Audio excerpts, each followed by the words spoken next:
tips to balance kids' activities during the school holidays. That's what we're talking about with Collett, our resident psychologist.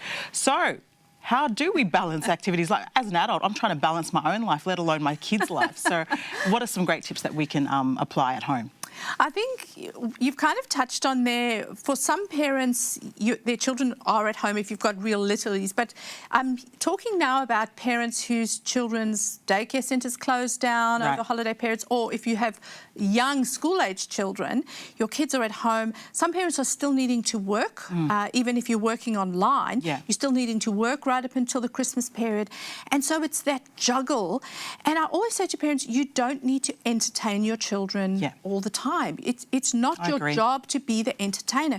Children need to learn to be responsible for their own fun. I agree. People actually ask me, because I work from home and the kids are, at home, the young kids are at home. So people ask, how do I do it? I said, well, they fend for themselves. Great. I'm not their entertainer. Yeah.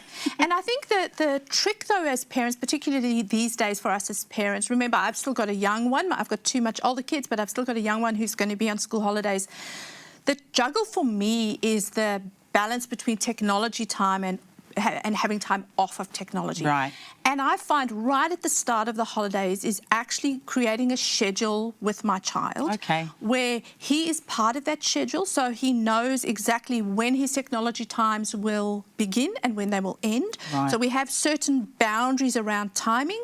So as a family, you decide between you and your children, right, these are technology times, and in the off times, what are you going to do during that time? And let them create a list. So you might have, set up for the school holidays a creative corner. A lot of chores. Yeah, they can actually do their chores during that time. Absolutely. Then you can also say some of your downtime, non-chore related, would be creativity corners, Lego corner, craft corner, a physical time. So tell me, when are you going to do your physical time? They might choose when they want to out of all the different areas, but they have to go off and do something during that off technology time. Then also, I think what I love is another mum or two and I will swap our boys. So I will send my son off to their homes, and on some days the boys will come to my home. And so on that day there might be a lot I might be checking up on with the boys, but then I know other days the boys will be off playing with their mates. I have a very social son, so he needs social time and seeing others. So that will depend on your child.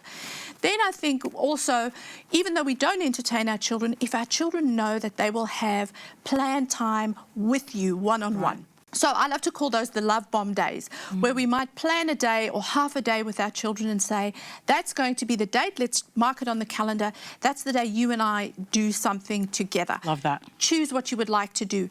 And if you don't have a lot of money, it can't involve money. It might be going off to the beach, it might be a park, it might be... There's some great parks out there. Absolutely. And picking up, a $1 drink or whatever it might be, just something where you are interacting. So it's really trying to plan your calendar. That's a good lesson for our children also, to schedule and plan ahead in their lives. Love it. So thank you so much, take control. Collett. I really like that, because I'm excited by the prospect of planning with your children.